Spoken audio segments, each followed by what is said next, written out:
हमें senior anchor person मुजाहिद बरेलवी साहब ने भी ज्वाइन कर लिया है। सर, आप कैसे देख रहे हैं सारे मामले को और पाकिस्तान को? इस वक्त जो चैलेंजेस दरपेश हैं वो जाहिर है, एक तो काउंटर टेररिज्म है और थोड़ा क्रॉस बॉर्डर मैनेजमेंट भी है, क्योंकि खवारिज बार बार दरअंदाजी की कोशिश करते हैं। आप समझते हैं कि अब मजीद जो स्ट्रक्चर है उसे सेमी स्ट्रक्चर बना के या मजीद फोर्सेस को डिप्लॉय करने के बाद सूरत हाल को मजीद और मौसर बनाया जा सकता है?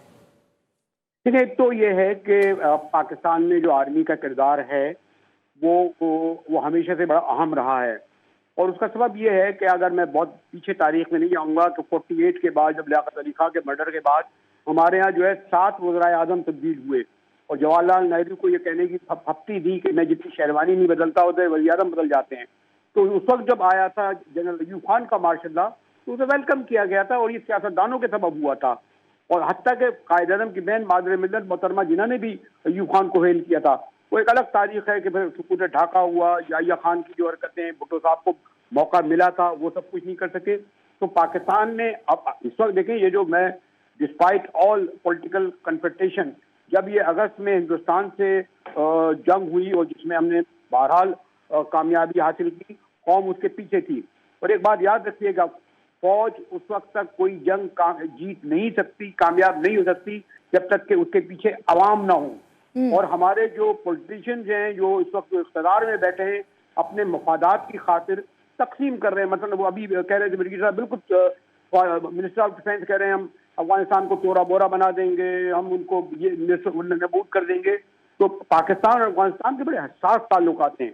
उन्हें यह जहन में रखना चाहिए कि जो 1200 किलोमीटर जो ड्यूरिंग लाइन है, ये कोई 125 साल पुरानी है, ये कभी खत्म नहीं की जा सकी। यहाँ आमद और रफ्त जो है 1500 ट्रक आप देखिएगा कि सिर्फ जो है 24 घंटे में वहाँ खड़े रहते हैं, 48 घंटे में। तो बड़ा मोहतात होना चाहिए। आर्मी जो है उसका काम है जंग लड़ना और लड़के कामयाब भी करी, लेकिन बहरहाल अनाने इक़्तिदार तो हमारे मुंतखब हुकूमत के पास है। मसलन मैं समझता हूँ कि इस वक्त गैर जरूरी तौर पर इसको हाइप क्रिएट की गई कौमी असम्बली और सेनेट में ये जो तरमीम लाने की, इतनी जल्दी की जरूरत नहीं थी।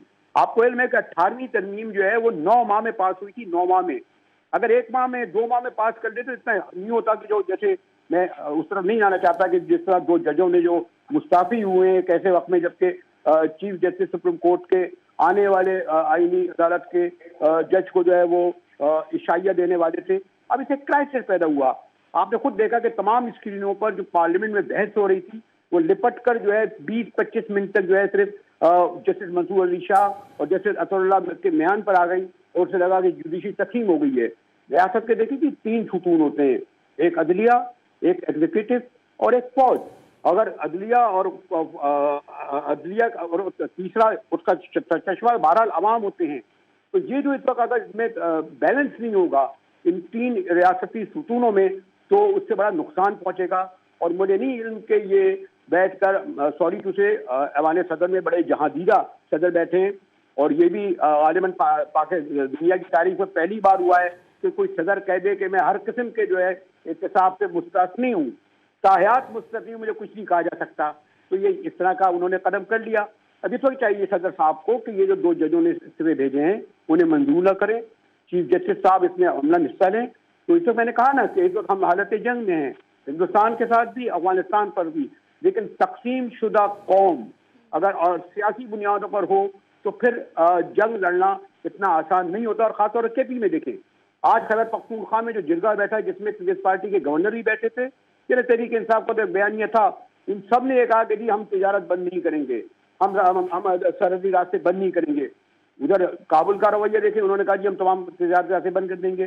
तो इस वक्त जो मैं ये नहीं समझता कि हम कोई जंग चाहते हैं। आपने देखा ना जो मुंह तोड़ जवाब दिया उनको, और जो हिंदुस्तान को अगस्त में जिस तरह मोदी सरकार को शिकस्त का सामना पड़ा, उसमें फर्क वहां नहीं पड़ा। फिर भी आप देखिए कि बिहार के लोगों ने जो है वो मोदी को वोट दिए, क्योंकि हिंदुस्तान समझता है कि मोदी ही उसको अजीम कुव्वत बना सकता है।